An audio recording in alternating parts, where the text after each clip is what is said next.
Well, as the fantastic event that is the Qatari World Cup 2022 looms ever closer, things go from bad to shambolic in the preparations. We've had the obvious issues leading up to it, such as the 6,500 deaths of migrant workers. We've had the issue around the LGBTQ plus being discriminated against, and the issues all surrounding the human rights issues that they have in Qatar. However, the actual football is about to get underway, and are we going to have anything except issues, except politics, and except protests? Are we buggery? If you thought that we were going to have a World Cup free of any drama, you've got another thing coming. We've had most recently, just now, fans are turning up in their droves to these high-tech fan villages which have been built specifically for the World Cup. They're being charged £185 per night to stay at these places. You would think that you're getting luxury for that. Sounds amazing. It's like a little cabin. It's in a little village with lots of people, lots of like-minded football fans and everything like that. It sounds lovely. Also, there's a cinema in there. You can watch the games there. There's a tennis court and a gym. It sounds like something you don't want to leave. This is the fan village on the official Qatari website. Fan village cabins offer a choice of a double or twin ensuite bedroom, sleeping up to 2 people. Amenities in each cabin include tea and coffee making facilities, 2 bottles of water per day, a fridge, bed linen and bathroom towels. Baby cots are available for infants under the age of 3 at a cost of $10 per night.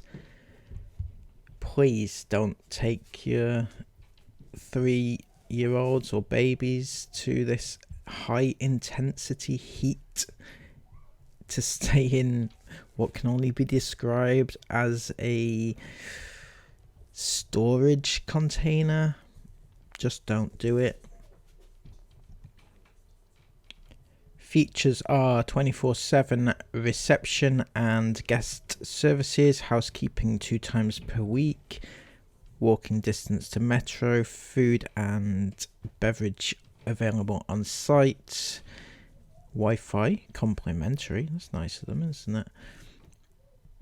The amenities include a cinema screen, fitness centre and gym, and a tennis court. All room facilities include air conditioning, shower, tea and coffee making facilities.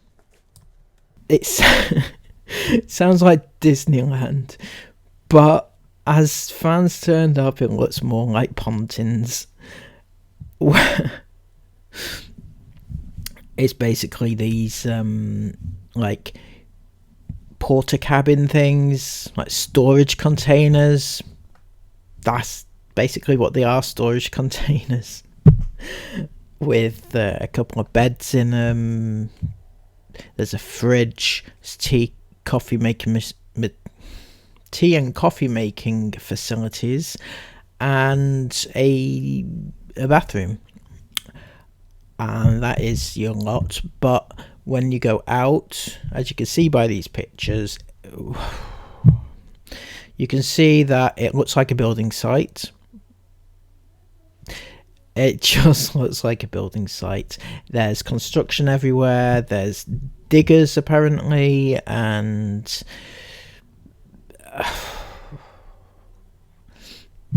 it's not looking good. I'm gonna say. People are complaining. They're posting to Twitter and to TikTok and to Snapchat. They're posting the videos. They're saying that this is what they're getting for 185 quid a night. And I've got to be... I'm going to say that it just does not look worthy of that price. Just in my opinion. As I said, it looks more like Pontins. And for Pontins... That being said, Pontins is quite expensive itself, but that is more for the facilities there than the accommodation. The accommodation is probably worth about a tenner, right? So there's that. Then there was the revelation of the huge U-turn, and you wouldn't have thought that this would be such a big issue, but it is huge. Fans are furious about this, and some are saying that if they had known about this beforehand, they wouldn't have paid thousands on tickets and flights. So it is that big. It is the great alcohol scandal of the World Cup. Qatari officials had promised everybody that they would be well lubricated during the World Cup. They would have no problems with the whole, alcohol restrictive country, right? They would be able to get alcohol on tap whenever they want. That's not going to happen now. Alcohol has now been banned from the perimeter of all stadiums within Qatar during the World Cup. And this has caused a bit of an issue for, I don't know, one of the main sponsors of the World Cup, who happen to be Budweiser. They've only paid out $75 million for the privilege of being the exclusive beer sponsor of the World Cup, and now they can't even sell it. So I'm thinking that there's a lot of disorganization here, or very organized chaos from the Qataris. Again, it seems to be the Qatari royal family who are making these calls, and they're not allowing beer around the stadiums, although it's just in and around the stadiums are not allowed. Out with the stadium, you're still allowed to drink within Qatar, but just not in the vicinity of the stadiums. However, that could all change, right? They've changed this. I wouldn't be surprised if they banned it further afield too. But what gets me is that they've banned it from the vicinity of the stadium for us plebs. But for those who can afford to go VIP, if you were to pay $20,000 for a VIP box, you would be allowed to drink alcohol. And I'm gonna call them out here and say that is scandalous, because either it's banned or it's not. You can't say it's banned. It's like the whole, women are not allowed to do one thing but the men are. If you're rich enough, you can drink. If you're not rich enough, you can't drink. That's how it seems to me, and that is wrong. Either it's banned or it's not banned. It can't be one or the other, right? Then there was the issue with the Danish reporter who was aggressively threatened whilst he was doing a report. Qatari officials came up to him and threatened to smash his camera. And that's not good. That's not a good start. Island, der jo altså bliver udsat for en hel del kritik. Hvordan oplever du forholdene lige nu? Jamen, vi kan jo vise, hvordan forholdene er lige her, hvis vi drejer kameraet. We are live on Danish television, og der kan I se, nu bliver vi stoppet med at filme, og det er forholdene her. Mister, you invited the whole world you invited the whole world to come here. Why can't we film? It's a public place. This is the accreditation. Okay. We can film anywhere we want. Okay. There are only, of course, but only for the Qatar. Qatar, you have because rule. the Qatar is a No, we don't need permit. But you can break the camera. You want to break the camera? Okay, you break the camera. Okay. Yes. So you're threatening us by smashing the camera. See, if Qatar are trying to make this the worst World Cup that they can, they're doing a very good job. They're obviously trying to make it so that it all comes across well for them hosting wise, but they're not doing a very good job at that. They want it to seem like it's really impressive and luxurious and everything. They've even gone to the extent of threatening tourists or fans from taking pictures at the fan village so that they can't, show what it's actually like, which is just stupid. Qatar officials cut allowance for paid World Cup fans as private message leaked. Paid World Cup fans, yeah, who needs proper fans? Because, I don't know. So, World Cup officials have made a last-minute change to fan leader network scheme, which includes a selection of supporters from each country being paid to attend the tournament.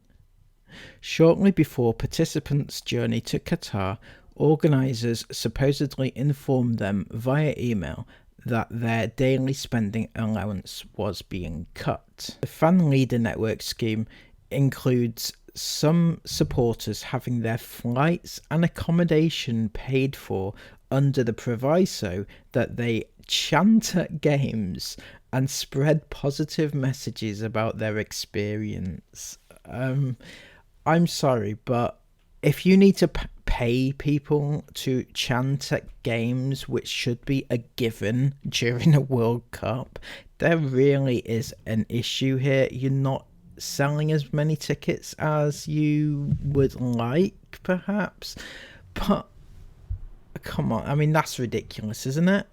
On the face of, not even on the face of it, that just sounds ridiculous. You have to pay people to go to a game so that the atmosphere is good. It goes on to say that it also goes on to say how they want these people to post positive messages on social media about their experiences and report any negative messages, which to me sounds very dictatorial, possibly. I'm just saying, it just sounds wrong to me, that completely. It's like a dictatorship. So anyway, these supposedly they're having their allowance cut. They're still getting to go to the games, they're still getting their flight and accommodation, but they're getting their daily allowance cut because they've come under fire basically for paying people to go to games, so they stopped paying them, except for they're still giving them their flights, accommodation and tickets. But it's caused a bit of an issue for people who have relied on the money that they will be getting for food and drink and stuff like that. Anyway, who would have thought you couldn't trust the Qataris to host an event?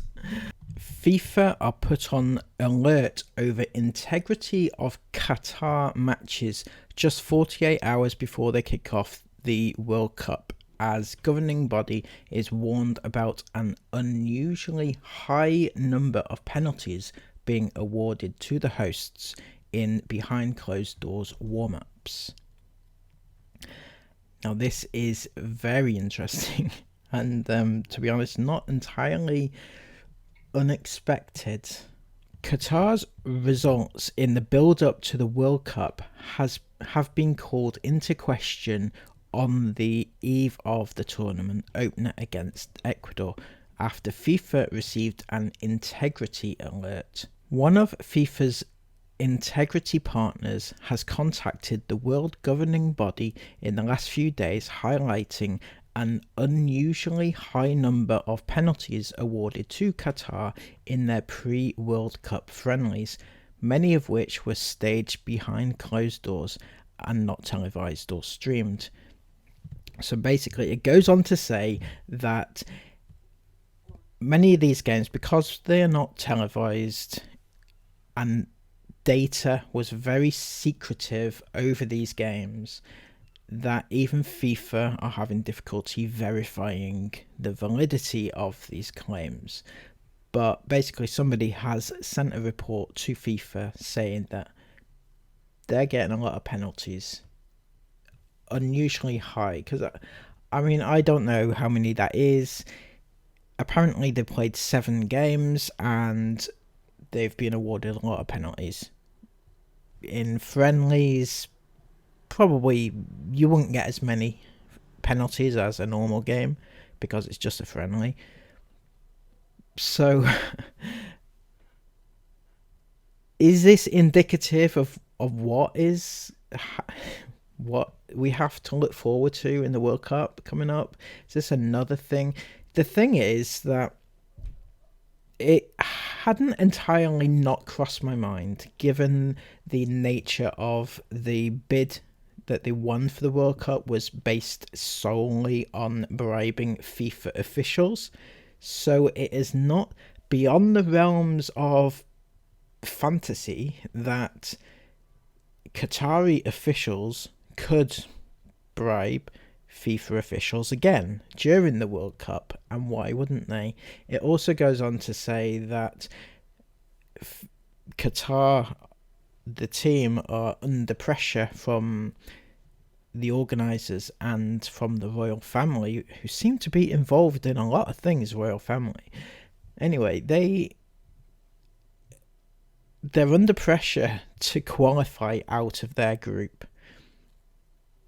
Now, I don't know if any of you know what Qatar are like as a football nation, but they're pretty terrible, right? Generally, they are terrible, and that's not just me saying it. I mean, it's Asian football is coming along, but it's Qatar as a nation is terrible, and the actual nation